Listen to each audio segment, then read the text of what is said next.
We now have a mathematical way to describe the position of a star in the celestial sphere. So we know where it is in the sky. What we need to do to finish our project is to figure out how to relate where a star is in the sky to where on Earth it's visible at what time.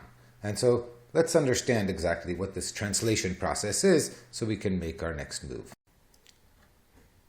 The challenge that we have to meet is explained in this simulation. Here we have the celestial sphere again surrounding the Earth. The stars are fixed on the celestial sphere. We've equipped the celestial sphere with its equator and its prime meridian so that we can tell positions of a star relative to these coordinates. And then we have an observer here at some point on Earth. We want to understand what it is that the observer sees at any given instant as the whole thing rotates. And what the observer sees is the half of the sky that is above his horizon. So his horizon is this circle here, which is an extension of the plane of the Earth near where the observer is to meet the celestial sphere. And this point over here is the point that he looks straight up above over his head, will be his zenith. And so the observer's point of view is given by this diagram, extending his horizon and then rotating to make the observer vertical. To describe where a star is, he will describe how high it is above his horizon.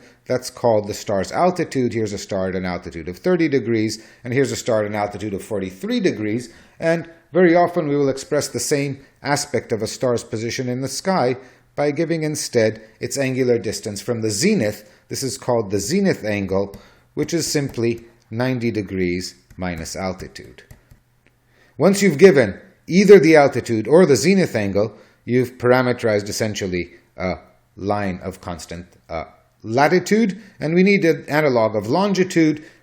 We measure local longitude away from a particular meridian. The meridian we use is the one line in the sky that starts at our northern horizon, goes through our zenith, and intersects the horizon due south of us. So this is your local meridian. It splits the sky into an eastern half and a western half. And to designate the position of a star, we measure its angular distance from this meridian, moving to the east, so that a star that is due east will be at azimuth 90 degrees, and then various altitudes. This is how we describe to someone which way they need to look to find a star.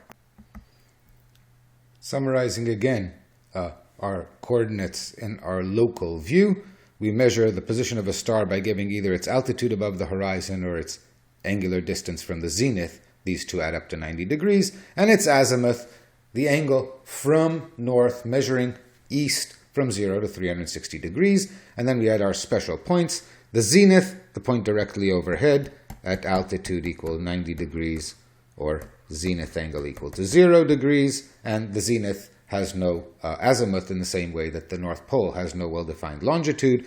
We have the horizon, the collection of all the points at altitude equals 0 degrees, or zenith angle equal 90 degrees. And then we had the local meridian, the line that divides the sky into an eastern and a western half. This is the line that meets the horizon in both the north and the southern points. And so these are all the points with azimuth equal 0 degrees for the northern half from the northern horizon to the zenith, or 180 degrees for the part from the southern horizon to the zenith.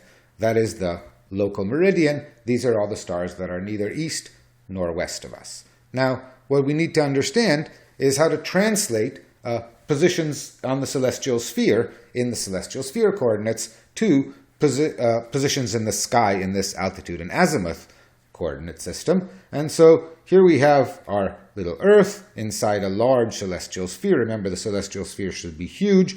We have the poles of the celestial sphere here. We have the celestial equator over here, and two diameters drawn for convenience.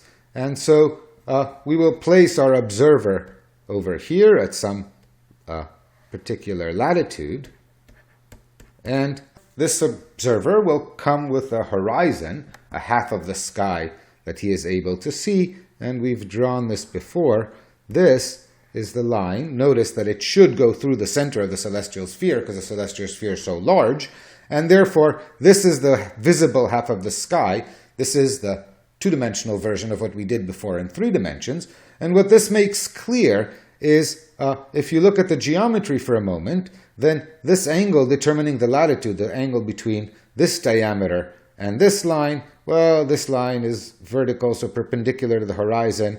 These two diameters have a 90-degree angle between them. The net result is that this angle here is also the observer's latitude, which means, remembering that this is the horizon, that your latitude is the angle from the horizon to whichever celestial pole is visible. In other words, if you can find the North Star or the South Celestial Pole in your sky, you now know which direction is north or south, depending which hemisphere you're in, and you also know your latitude, because the higher your latitude, the higher the pole is in the sky. Clearly, if you're at the pole, then your latitude is 90, and the pole is directly overhead. So you can use some understanding of the stars to figure out where you are and in what direction you're going. Stars are very useful for navigation. The other thing that this diagram shows us is that if this observer looks directly overhead, he finds his zenith, and his zenith is over here. And what this shows us is that his zenith is at any given time going to be at a declination, a distance from the celestial equator, also equal to his latitude. And then, as the Earth or the celestial sphere rotates, he will see different points on this line of fixed declination directly overhead. So the only points that are directly overhead ever for a given observer are the points whose declination is equal to your latitude.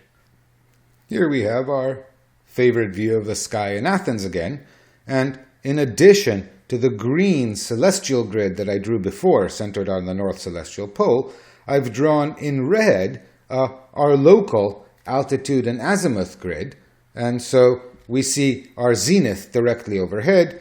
We see lines of constant altitude in concentric circles around it, and we see lines of constant azimuth. And as you see, we are looking due south at the moment, and so this is our prime meridian, the line that splits the sky into an eastern half over here and a western half over there. And because the prime meridian goes through both the zenith and whichever celestial pole is visible, because it, in this case, reaches the northern horizon, it coincides with some specific celestial meridian for its long part, for the part including the zenith. At this point, I think that I can tell that because this is 0-hour celestial meridian, this is the 2-hour celestial meridian, our local meridian corresponds with the celestial meridian for 1 hour.